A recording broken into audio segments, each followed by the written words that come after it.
Follow me on Twitter at The Roy Green Show, and we're on Facebook, The Roy Green Show, and email to roy@roygreenshow.com. Gerald Celente is one of our most requested to return guests.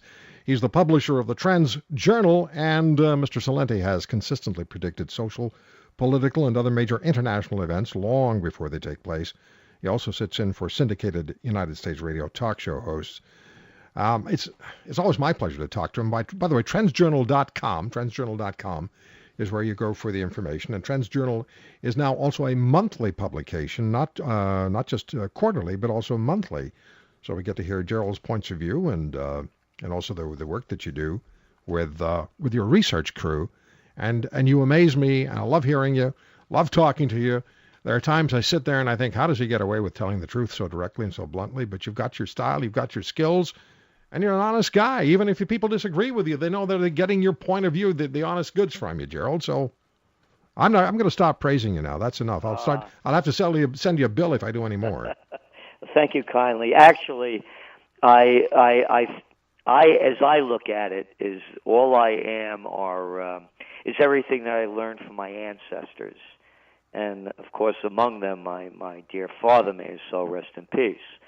And I was the youngest of 5 for a real long time. And I was off the charts. I ran away from kindergarten, grew up in the Bronx, ran across the Boston Post Road, which was the major artery between New York and Boston at 4.5 years old. So my mother, may she rest in peace, she wanted to get me out of the house as much as she could.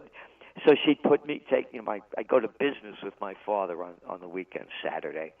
And I'd be, shooting my mouth off, and my father, tall, handsome guy, would look over at me in a very stern face.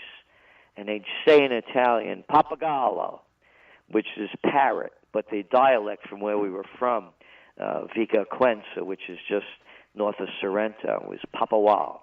You say, Papa Wow, stop repeating what everyone else is saying and think for yourself. Perfect. And you've done it, and you do it. I heard that, Roy, maybe 5 times, 6 times in my life growing up. And I always made sure that every time I spoke, I knew the facts. And that's what we do with the TrendsJournal.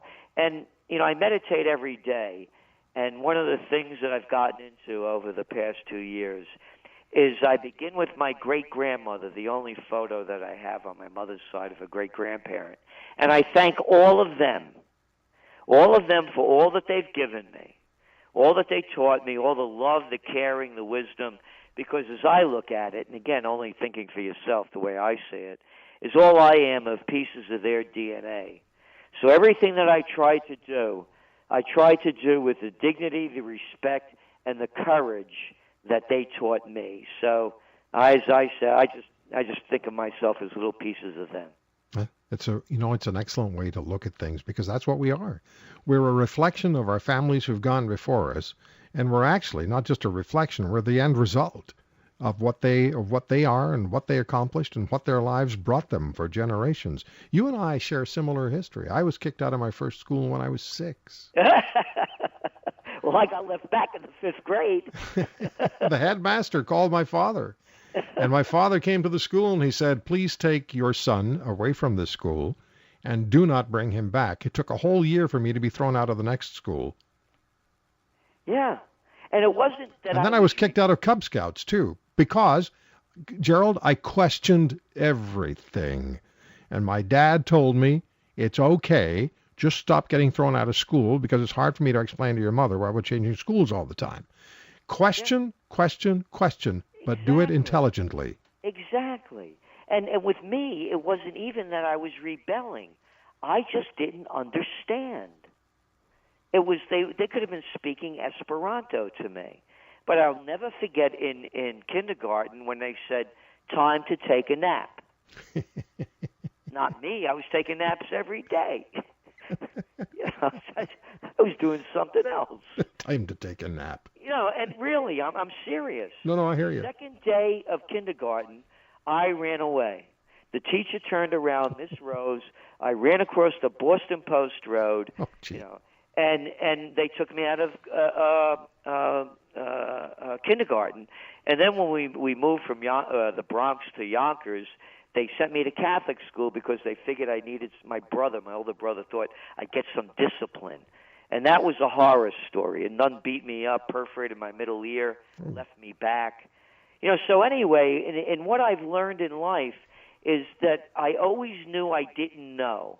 And I always knew that my aunts and uncles, I mean, it was great cats, and they showered all of us with love. Matter of fact, my book, What Zidzi Gave Honey Boy, is of everything I've ever written, that's the favorite. Zidzi is the Neapolitan dialect for auntie. Zidzi is auntie. It's being made into a movie. Excellent. And the woman who played Everyone Loves Raymond, Doris Roberts, is playing Zidzi. And now they just submitted it to the film festivals. But again, I look every day I thank them for all that they've given me. Oh, wonderful. I love the story. By the way, Mr. Bond, our village cop in England, brought me home in his police car with my tricycle in the boot or the trunk because he'd found me at 4 years of age on the Great North Road in England racing traffic. There you go. So we understand each other. We do. Maybe there's some shared DNA somewhere along the line, Gerald. We're going to have to take a break in a minute, but I want to start with one of the issues that you have in the September monthly Trends Journal, and it's following fools blindly into war again and again. And just before you start, I want to say this. I've been saying it on the air. I've said it to guests. I'm looking at the politicians. I'm hearing them talk. I'm hearing them give their instructionals, and it's driving me mad because they're telling ISIS what we're doing, where we're doing it, when we'll do it, when we won't do it, how many we're going to do it with, how many we won't do it with. And it's just about the political party. It's more about winning elections than winning a war if there's a war to be won. It's the same old stuff, politicians looking out for themselves. Now, sir, over to you. Well, you said it in one of the things. You said if there is a war to be won. Is that correct? I did, because the point that I was making was it's fighting an idea and fighting a philosophy, and I don't know if you can win that with bullets. Okay, so here's the way we look at it. Chop off a couple of guys' heads off, and everybody goes berserk. How many people have Americans and England under George Bush and Tony Blair, who started the Iraq War, based on information that was not true? They had no weapons of mass destruction and ties to Al-Qaeda. Again, going back to think for yourself. It's not what you like, what you believe, what you hope, what you wish, just the facts. They killed over 1 million people in Iraq and Afghanistan. This past week, between Pakistan and Yemen, our President of the United States has killed 15 people with drones. So you could bomb people, you could torture people, you could drone them to death, but don't cut anybody's heads off. Don't cut anybody's heads off. And what no one is speaking about in the major media on a regular basis is what caused these conditions. They have destroyed an entire country and an entire region. They've killed over 1 million Iraqis. They've destroyed the entire country. There is nothing there but hate among the tribes and a future that is futureless. Wow, I can't believe how we created these people that want to get even with us. Blows me away. And then you go back to what we've been writing about, and we do on Trends in the News as part of the subscription to the Trends Journal. We saw it coming, and we said it. Obama shows up, and he says, we're going to save them Christians on the mountain. We're going to save them Christians on the mountain. This is before the beheadings.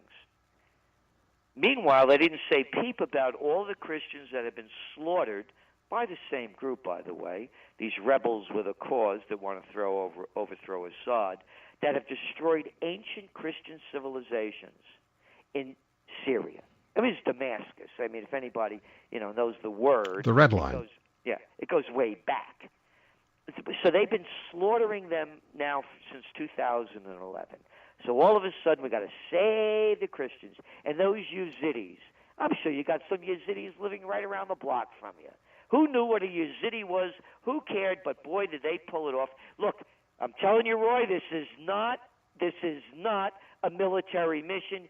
We are doing it for humanitarian purposes, and everybody bought it. Gerald, I don't know where this is going. None of us really do. No, it's another round of war. Obama, if you listen to his UN speech, he's talking up to 10 years. I lost all respect for Obama a long time ago, and I just think he's a highly ineffectual politician who makes things up on the fly, as a lot of them do.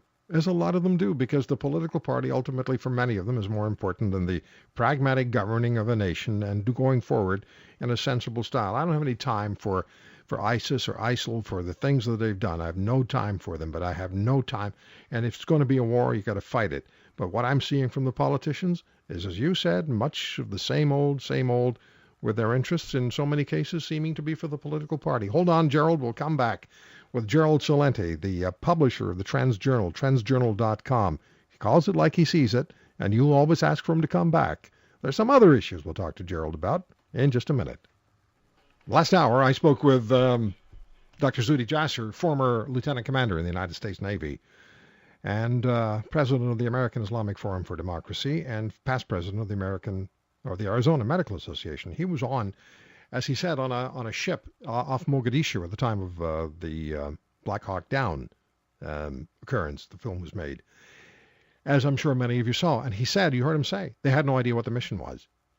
They were just there. And he feels pretty much the same way about things, the way things are going as far as attacking ISIS is concerned. And when I saw President Obama with his abbreviated news conferences, but presentations, while he was getting ready to go and play golf, that was wretched. Absolutely wretched. Anyway, Gerald Celente is with me, TrendsJournal.com. You heard him say what he has to say about the bombing campaign and the political involvement with ISIS, and you heard what he said. So, Gerald, let's move on, because there's other things that we want to talk about. We've got 5 minutes to get at it. Now, I know you can real quickly. The new jobs that we're being told about on both sides of the border, in Trends Journal, you're saying actually a deep loss in wages. Median household income is below 1999 levels. When you break down the jobs that are being created, they're waiters and waitresses, hospitality, that means, making beds in hotels, home health care aides that aren't even making the minimum wage, and one job after another. Over 3 million jobs in manufacturing have been lost since the Great Recession began. 3 million jobs that replaced it are in low-paying health care, ambulatory services, and home health aides, that kind of thing. When you look at the data, and that's all we try to look at and try to take the emotion out of it, merger and acquisition activity in the United States is back to 2007 levels.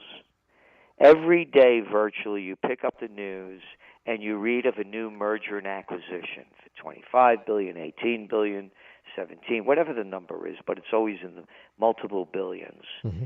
The reason this is happening is because of all of this cheap money at 0% interest rates, and in the European Union, the European Central Bank, negative interest rates. They're allowing all of these multinationals to either buy back stock or buy out other companies. That's why you're seeing the rise in the equity markets.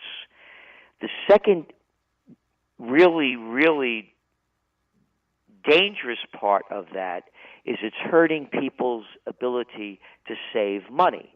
Because those of us that are old enough remember when you used to put money in the bank and you used to put it away in, quote, a savings account, and you would get interest that was above the inflation rate, so that when you got ready to retire or when you needed the money, you made money on your money. Yes.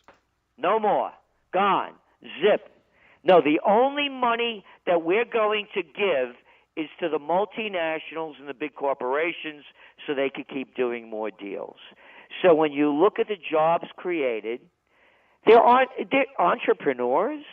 Why do we need entrepreneurs when we could have chains? Look at America. Again, I've been around long enough.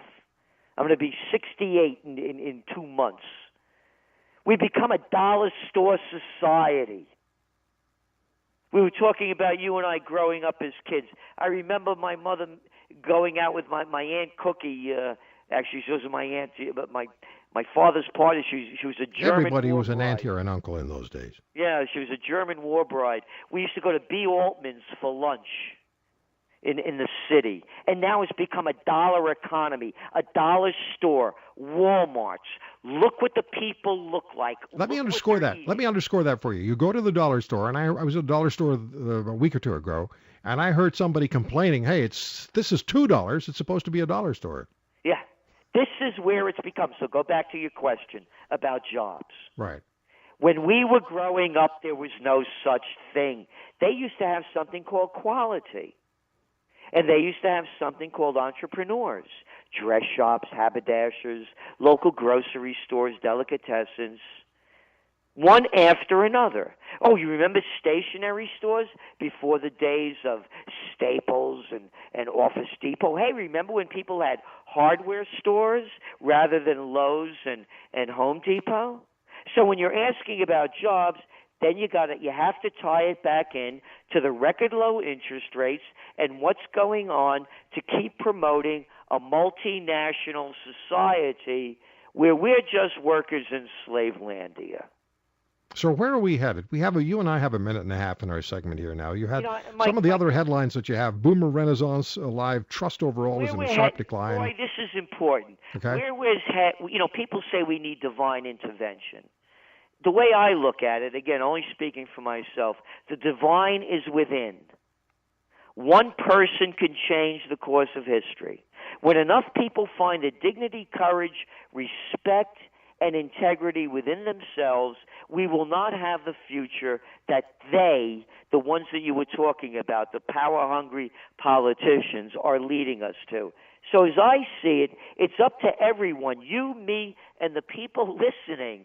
We are in charge. As I see it, we have the divine within us, and to bring that divine out. And that's when the future changes. And I have to say, I've never been more optimistic in my life because the vacuum is so large, everyone sees what a fraud it is, the everyone being the aware and the awake.